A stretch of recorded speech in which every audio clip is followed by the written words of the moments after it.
Hi friends, welcome back to Mazhathulli creations. ഈ channel നിങ്ങൾ ആദ്യമായിട്ടാണ് കാണുന്നതെങ്കിൽ സബ്സ്ക്രൈബ് ചെയ്യാൻ മറക്കല്ലേ. വിഷ്ണുവിന്റെ മുന്നിൽ ചില കാര്യങ്ങൾ സംഭവിക്കുന്നുണ്ട്. ശാലിനി കാർത്തികയെ തല്ലിയതിനെ പറ്റി ഒന്നും പറയാനില്ല എന്ന് സത്യഭാമയോട് ചോദിക്കുകയാണ് കാർത്തിക. അത് നീ ശ്യാമയെ ഉപദ്രവിക്കാൻ ശ്രമിച്ചത് കൊണ്ടല്ലേ എന്ന് ഭാമയും പറയുന്നു. എന്തൊക്കെയാ ഇവിടെ നടക്കുന്നത് എന്ന് വിഷ്ണു ഓർക്കുന്നു. ഞാൻ ശ്യാമയെ ഉപദ്രവിക്കാൻ നോക്കിയില്ല എന്ന് കാർത്തിക പറയുമ്പോൾ സത്യഭാമ പറയുന്നു, ഇത് തന്നെയാണ് പൊന്നിയും പറയുന്നത്. നിന്റെ സാധനങ്ങൾ എടുത്തിട്ടില്ലെന്ന്. ഇവിടെ ആരും ഒന്നും ചെയ്തിട്ടില്ലെങ്കിൽ പിന്നെ എന്താ പ്രശ്നമെന്ന് ഭാമ ചോദിക്കുന്നു. കാർത്തിക ശ്യാമയെ ഉപദ്രവിക്കാൻ ശ്രമിച്ചിട്ടില്ലെങ്കിൽ ഞാൻ അവളെ തല്ലിയിട്ടുമില്ല എന്ന് ശാലിനിയും പറയുന്നു. ഇപ്പോൾ തീർന്നല്ലോ പ്രശ്നം അല്ലേടെ വിഷ്ണു എന്ന് ഭാമ പറയുന്നു. ആ എന്ന് വിഷ്ണുവും. അതെങ്ങനെയാ ശരിയാകുന്നത് എന്ന് കാർത്തിക ചോദിക്കുമ്പോൾ മോളിങ് വന്നേ എന്ന് പറഞ്ഞ് ഭാമ കാർത്തികയെ വിളിക്കുന്നു. ഞാനല്ലേ തല്ലുകൊണ്ടത് എന്ന് കാർത്തികയും. വാ മോളെ വാ.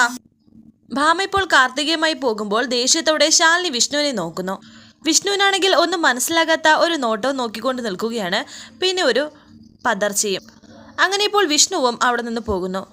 കാർത്തികയെ മാറ്റി നിർത്തി ഭാമ ചോദിക്കുന്നു, അത് മോള് അനാഥാശ്രമത്തിൽ ജനിച്ചു വളർന്നു എന്നല്ലേ പറഞ്ഞത്? അതിനെന്തെങ്കിലും സംശയമുണ്ടോ എന്ന് കാർത്തിക ചോദിക്കുമ്പോൾ ഭാമ വീണ്ടും പറയുന്നു, എനിക്ക് സംശയമൊന്നുമില്ല. അവിടെ ഈ മെഡിക്കൽ ചെക്കപ്പ് കൃത്യമായിട്ടുണ്ടായിരുന്നോ എന്ന് ചോദിക്കുന്നു. മോളെ ശരീരത്തിന്റെ കാര്യം മാത്രമല്ല ഞാൻ ചോദിച്ചത്, മനസ്സിന്റെ. മോളെ മാനസികാരോഗ്യം അതാണ് ഞാൻ ഉദ്ദേശിച്ചത് എന്ന് ഭാമ. അല്ല, അടുക്കി പെറുക്കി വെച്ചിരിക്കുന്ന ഒരു കാര്യം മറ്റൊരാൾ വലിച്ചുവാരിയിട്ടു എന്ന് തോന്നുന്നത്, ഈ തളർന്നു കിടക്കുന്നവർ സംസാരിക്കുന്നു എന്ന് തോന്നുന്നത് ഒരു മാനസിക രോഗത്തിന്റെ ലക്ഷണങ്ങളാണെന്നൊക്കെ ഭാമ പറയുകയാണ് കാർത്തികയോട്.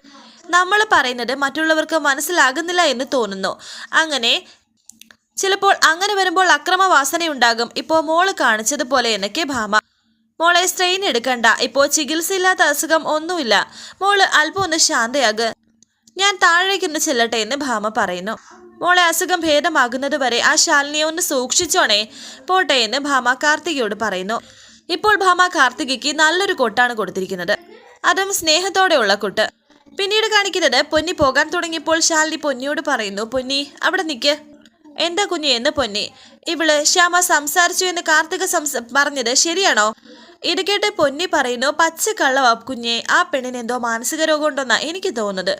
ഞാൻ ആ കുട്ടിയുടെ റൂമിൽ ചെല്ലുമ്പോൾ സാധനങ്ങൾ ബെഡിൽ വാരി വലിച്ചിട്ടിരിക്കുകയായിരുന്നു. അത് ചെയ്തത് ഞാനാണെന്ന് പറഞ്ഞ് എൻ്റെ നേരെ ചാടിക്കടിക്കാൻ വരികയായിരുന്നു. ഞാനല്ല എന്ന് പറഞ്ഞപ്പോൾ ശ്യാമകുഞ്ഞാണെന്ന് പറഞ്ഞ് ഈ മുറിയിലേക്ക് ചവിട്ടിത്തുള്ളി പോരുന്നത് കണ്ടു. അപ്പോഴത്തെ ഭാവം കണ്ടിട്ട് ശ്യാമകുഞ്ഞിനെ എന്തെങ്കിലും ചെയ്യുമോ എന്ന് പേടിച്ചിട്ടാണ് ഞാൻ ഓടി വന്ന് കുഞ്ഞിനെ വിവരം അറിയിച്ചത്. പൊന്നി പൊയ്ക്കോളൂ എന്ന് ശാലിനി പറയുന്നു. രക്ഷപ്പെട്ടു എന്ന് മനസ്സിൽ വിചാരിച്ച് ശ്യാമയെ ഒന്ന് നോക്കിയിട്ട് പൊന്നി പോകുന്നു. ശാലിനി ഇപ്പോൾ വിഷമത്തോടെ ശ്യാമയുടെ അരികിലിരിക്കുന്നു. മോൾ ഒരുപാട് പേടിച്ചെന്ന് കുഞ്ഞേച്ചിക്ക് മനസ്സിലായി. കാർത്തിക് എന്തോ മാനസിക പ്രശ്നമാണ്. പക്ഷേ മോള് പേടിക്കണ്ട, കുഞ്ഞേച്ചി ഉണ്ട് ഇവിടെ എന്നൊക്കെ ശാലിനി ശ്യാമയോട് പറയുന്നു. പൊന്നി പറഞ്ഞത് പൂർണ്ണമായിട്ടും ഞാൻ വിശ്വസിച്ചിട്ടില്ല. കാർത്തികയ്ക്ക് വെറുതെ അങ്ങനെ ഒരു പ്രകോപനം ഉണ്ടാകുമോ എന്നൊരു സംശയമുണ്ട്. പക്ഷേ നിന്നെ എനിക്ക് പൂർണ്ണ വിശ്വാസം മോളെ. നിനക്ക് എൻ്റെ അടുത്ത് നിന്ന് ഒളിക്കാനോ കള്ളം ചെയ്യാനോ കഴിയില്ല എന്ന് ശാലിനി പറയുമ്പോൾ ശ്യാമ മനസ്സിൽ വിചാരിക്കുന്നുണ്ട്, ആ കുറ്റബോധമാണ് കുഞ്ഞേച്ചി എൻ്റെ ഹൃദയത്തെ മുൾച്ചെടി പോലെ ഞെരുക്കിക്കൊണ്ടിരിക്കുന്നത്. കുഞ്ഞേച്ചിക്ക് മുന്നിൽ എൻ്റെ ജീവനും ജീവിതവും കാത്ത കുഞ്ഞേച്ചിക്ക് മുന്നിൽ ജീവിതത്തിൽ ആദ്യമായി കള്ളം കാണിക്കുകയാണ് ഞാൻ. കുഞ്ഞേച്ചിയും വിഷ്ണുവേട്ടനെയും ഒന്നിപ്പിക്കാൻ ഇതല്ലാതെ മറ്റു വഴിയില്ല കുഞ്ഞേച്ചി എന്നും മനസ്സിൽ വിചാരിക്കുന്നു. കണ്ണീരോടെയാണ് വിചാരിക്കുന്നത്. എന്തിനാ നീ കരയുന്നത്? നീ ആരെയും പേടിക്കണ്ട. നിന്റെ കൈയും കാലും കണ്ണും ഒക്കെ ആയിട്ട് കുഞ്ഞേച്ചിയില്ലേ ഇവിടെ എന്നൊക്കെ ശാലിനി പറയുന്നു. ശ്യാമയുടെ കയ്യിൽ മുറുകെ പിടിക്കുകയും ചെയ്യുന്നു. ഇതേ സമയം കാർത്തിക ഇങ്ങനെ ടെൻഷനോടെ നിൽക്കുകയാണ്. ശാലിനി തന്നെ ഉപദ്രവിച്ച കാര്യമാണ് ദേഷ്യത്തോടെയും ടെൻഷനോടെയും കാർത്തിക ഓർക്കുന്നത്. കാർത്തികയ്ക്ക് ഒരുപാട് ദേഷ്യവും തോന്നുന്നുണ്ട് ശാലിനിയോടിപ്പോൾ. ആ അടിയെപ്പറ്റിയും ഓർക്കുന്നു. കാര്യങ്ങൾ ഇത്രയുമായ സ്ഥിതിക്ക് നീ ഉറപ്പിച്ചോ ശാലിനി? കാർത്തിക ഇനി മുതൽ വിഷ്ണുവേട്ടനെ വ്യാജ ഭാര്യയല്ല, ശരിക്കുമുള്ള ഭാര്യയാണ്. വിഷ്ണുവേട്ടന്റെ ശരിക്കുമുള്ള ഭാര്യ എന്ന് കാർത്തിക വിചാരിക്കുന്നു. പിന്നീട് കാണിക്കുന്നത് വിഷ്ണു ബെഡിൽ കിടക്കുകയായിരുന്നു. ഒന്ന് തിരിഞ്ഞപ്പോൾ കാലൊന്ന് തട്ടി വല്ലാത്തൊരു വേദന കൊണ്ട് വിഷ്ണു അവിടെ എണീറ്റിരിക്കുകയാണ്. അമ്മയെ വിളിക്കുന്നു, കാർത്തികയും വിളിക്കുന്നു, അമ്മയും വിളിക്കുന്നു. മനുഷ്യന് തണുത്തിട്ടേ വയ്യ, ആരെങ്കിലും വന്ന് ആ പുതപ്പെടുത്ത് തരുമോ? കാർത്തികയെ ആരുമില്ല ഇവിടെ എന്നൊക്കെ വിഷ്ണു വിളിക്കുന്നുണ്ട്. ഇത് ശാലിനി കേൾക്കുന്നുണ്ടായിരുന്നു. ഒരുപാട് തവണ അമ്മയെന്ന് വിളിക്കുന്നു. അങ്ങനെ ശാലിനി മുന്നിലേക്ക് വന്നിരിക്കുകയാണ്. രണ്ടുപേരും പരസ്പരം നോക്കുന്നു. ഇയാള് ഇവിടെ ഉണ്ടായിരുന്നോ എന്ന് വിഷ്ണു ചോദിക്കുന്നു. അതെ, വിളിക്കുന്നുണ്ടോ എന്ന് നോക്കി പുറത്ത് കാത്തു നിൽക്കുമായിരുന്നോ എന്ന് ശാലിനി പറയുമ്പോൾ വിഷ്ണു പറയുന്നു, എന്നാ പിന്നെ കാത്തു നിൽക്കേണ്ട കാര്യമില്ലല്ലോ, നേരെ വന്നൂടെ. അതിന് എന്നെയല്ലല്ലോ വിളിച്ചത്, ഞാൻ വേറെ ഏതോ പേരാ കേട്ടതെന്ന് ശാലിനി പറയുന്നു. അതിനു മുന്നേ ഞാൻ അമ്മ എന്ന് വിളിച്ചു, അത് കേട്ടില്ല എന്ന് തോന്നുന്നു എന്ന് വിഷ്ണു പറയുമ്പോൾ ശാലിനി പറയുന്നു, കേൾക്കേണ്ടതൊക്കെ ഞാൻ കേൾക്കും. നെഞ്ചു കീറി നിലവിളിച്ചാലും കേൾക്കാത്ത മറ്റു ചിലരുണ്ട് ഇവിടെ. കേൾക്കാഞ്ഞിട്ടല്ല, ആ നിലവിളി മാത്രമല്ല, ഇയാളുടെ കണ്ണിൽ ഒരു പൊടി വീണാൽ ഓടി വരുന്ന കണ്ണുനീര് പോലും എന്നെ ഒരു ചെറു ലാവയായിട്ട് ഉരുക്കുന്നുണ്ട്. തന്നെ ഒന്ന് ചേർത്ത് പിടിച്ച്, ഒന്നുമില്ല, ഇതൊക്കെ ഒരു നാടകമാണെന്ന് പറയാൻ 1,000,000 തവണ എന്റെ മനസ്സ് വെമ്പുന്നുണ്ട്. പക്ഷെ ഇയാളെ കൊണ്ട് സത്യം പറയിപ്പിക്കാൻ എനിക്ക് വേറെ വഴിയില്ല. ഇപ്പൊ എന്താ വേണ്ടത്? പുതപ്പല്ലേ എന്ന് പറഞ്ഞ് ശാലിനി പുതപ്പെടുക്കാൻ പോകുന്നു. കാലിന്റെ വേദന എങ്ങനെയുണ്ടെന്ന് ശാലിനി ചോദിക്കുമ്പോൾ വിഷ്ണു പറയുന്നു, ഓ, ഇപ്പോഴെങ്കിലും ചോദിക്കാൻ തോന്നിയല്ലോ, ചോദിക്കാൻ വേറെ ആളുണ്ടല്ലോ എന്ന് ശാലിനി പറയുന്നു. എന്നിട്ട് ശാലിനി പുതപ്പെടുക്കുകയാണ്. ആ സമയത്താണ് രോഹിത് അവിടേക്ക് വരുന്നത്. കുറുമ്പൽപ്പം കൂടിയത് കൊണ്ടല്ലേ, അല്ലെങ്കിൽ ഇപ്പോൾ ഈ വേദന സഹിച്ചിരിക്കേണ്ട വല്ല കാര്യം ഉണ്ടായിരുന്നോ എന്നൊക്കെ ശാലിനി ചോദിക്കുന്നു. രോഹിത് അകത്തേക്ക് വരുന്നുണ്ട്. വേദന കുറവുണ്ടെന്ന് പറഞ്ഞതിൽ എന്നെ ശാലിനി ചോദിക്കുമ്പോൾ വിഷ്ണു പറയുന്നു, ഇപ്പോൾ നല്ല കുറവുണ്ട്, ചില സമയത്ത് എല്ലാ വേദനയും മറക്കാൻ പറ്റുമല്ലോ. ഇതൊക്കെ രോഹിത് കേൾക്കുന്നുണ്ടായിരുന്നു. അനങ്ങ് തന്നേക്ക് എന്ന് വിഷ്ണു പറയുമ്പോൾ ശാലിനി പറയുന്നു, വേണ്ട, കിടന്നോ, ഞാൻ പുതപ്പിച്ചു തരാം. ഇതൊക്കെ രോഹിത്തിന് സന്തോഷമുണ്ടാക്കുന്ന കാഴ്ചകളും സംസാരങ്ങളും ഒക്കെ തന്നെയാണ്. അതുകൊണ്ട് അവരുടെ മുന്നിലേക്ക് വരാതെ മാറി നിൽക്കുന്നുണ്ട്. അങ്ങനെ വിഷ്ണു പതിയെ അവിടെ കിടക്കുന്നു. ശാലിനി വിഷ്ണുവിനെ പുതച്ചു കൊടുക്കുന്നു. സന്തോഷത്തോടെയും പ്രണയത്തോടെയും വിഷ്ണു ശാലിനിയെ നോക്കുന്നു. പനിയുണ്ടോ ഈ സമയത്ത്, എന്താ പെട്ടെന്ന് തണുക്കാനെന്ന് ശാലിനി ചോദിക്കുന്നു. വിഷ്ണു ഒന്നും മിണ്ടാത്തത് കൊണ്ട് ശാലിനി നെറ്റിയിൽ തൊട്ടു നോക്കുന്നുണ്ട് വിഷ്ണുവിന്റെ. രോഹിത് മനസ്സിൽ വിചാരിക്കുന്നു, ആഹാ, അപ്പോ ആ പ്രണയ ട്രാക്ക് ഇതുവരെ കഴിഞ്ഞിട്ടില്ല. പുറമേ ചൂടൊന്നുമില്ല എന്ന് ശാലിനി പറയുമ്പോൾ വിഷ്ണു പറയുന്നു, ഉള്ളെരിയുന്നുണ്ട്. മെഡിസിൻസ് ഒക്കെ കഴിച്ചതല്ലേ എന്ന് ശാലിനി. എടുത്തു തരാൻ ആള് വേണ്ടേ എന്ന് വിഷ്ണുവും. ആളുള്ളതല്ലേ എന്ന് ശാലിനി പറയുമ്പോൾ വിഷ്ണു വീണ്ടും പറയുന്നു, ആഗ്രഹിക്കുന്ന ആളെന്ന്.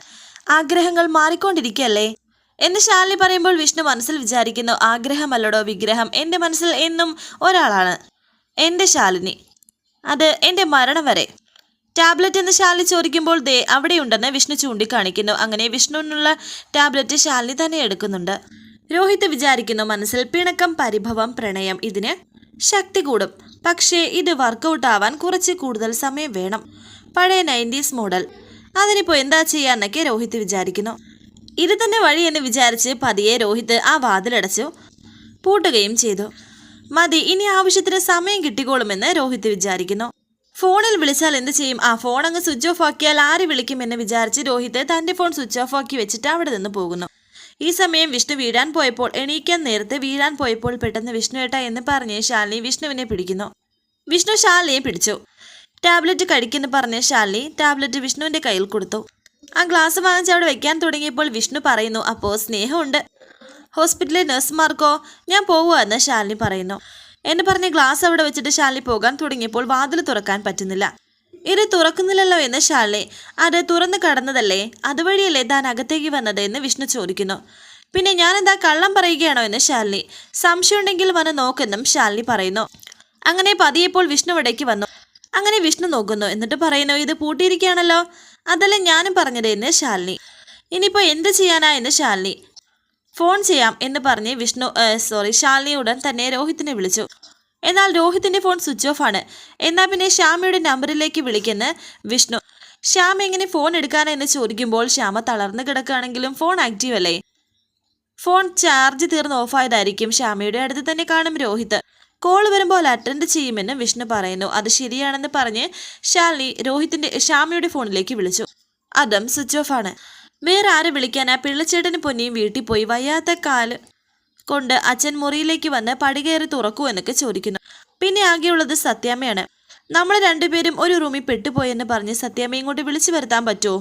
അതിലും ഭേദം ഈ റൂമിന്റെ ജനൽ കൂടി 2ാം നിലയുടെ മുറ്റത്തേക്ക് താഴേക്ക് ചാടുന്നതാണ്. വിഷ്ണു എത്ര നോക്കിയിട്ടും കതക് തുറക്കാൻ സാധിക്കുന്നില്ല. എന്തെങ്കിലും ഒരു വഴി പറയുന്ന ശാലിനി. വേറെന്താ വഴി? നീ ഇവിടെ കിടന്നുറങ്ങിക്കോ എന്ന് വിഷ്ണു പറയുന്നു. ഇവിടെ കിടന്നുറങ്ങാനോ എന്ന് വിഷ്ണു ചോദിക്കുമ്പോൾ ശാലിനി ചോദിക്കുമ്പോൾ വിഷ്ണു പറയുന്നു, ഇവിടെ എന്താ കടുവയുടെ മടയോ? അല്ല, ഇവിടെ കിടന്നുറങ്ങാന്ന് വെച്ചാൽ എന്നൊക്കെ ശാലിനി. എന്താ കുഴപ്പം? അല്ല, ഇതിപ്പോ ഏതാ സമയം എന്ന് വിഷ്ണു. രാത്രി സമയത്ത് സാധാരണ മനുഷ്യർ എന്താ ചെയ്യുന്നത് എന്നൊക്കെ വിഷ്ണു. ഉറങ്ങുമെന്ന് ശാലിനി പറയുമ്പോൾ അങ്ങനെ ചെയ്യാനാ ഞാനും പറഞ്ഞതെന്ന് വിഷ്ണു പറയുന്നു. ഞാൻ ഇവിടെ എങ്ങനെ ഉറങ്ങാനാ എന്ന് ശാലിനി. സാധാരണ മനുഷ്യന്മാരെങ്ങനെ ഉറങ്ങാനാ? അതുപോലെ കണ്ണടച്ചുറങ്ങിയാൽ മതിയെന്ന് വിഷ്ണു. കിടന്നുറങ്ങാനോ? അത് പറ്റില്ലെന്ന് ശാലിനി. നിന്നുറങ്ങുന്ന മനുഷ്യന്മാരെ ഞാൻ ഇതുവരെ കണ്ടിട്ടില്ല എന്ന് വിഷ്ണുവും. എങ്കിലേ താൻ അവിടെ ഇരുന്നുറങ്ങിക്കോ, ഞാൻ കിടന്നുറങ്ങാൻ പോവുകയാണെന്ന് പറഞ്ഞ് വിഷ്ണു ബെഡിലേക്ക് പോകുന്നു. കാല് വേദനിച്ചിട്ട് വയ്യെന്ന് പറഞ്ഞ് മുടന്നിയാണ് പോകുന്നത്. അതിനിടയിൽ വിഷ്ണു വീഴാൻ പോയപ്പോൾ പെട്ടെന്ന് ശാലിനി വിഷ്ണുവിനെ പിടിക്കുന്നുണ്ട്. വരാനിരിക്കുന്ന കിടക്കാച്ചി എപ്പിസോഡുമായി വീണ്ടും കാണാം. Thank you for watching. Please subscribe, like, share my channel.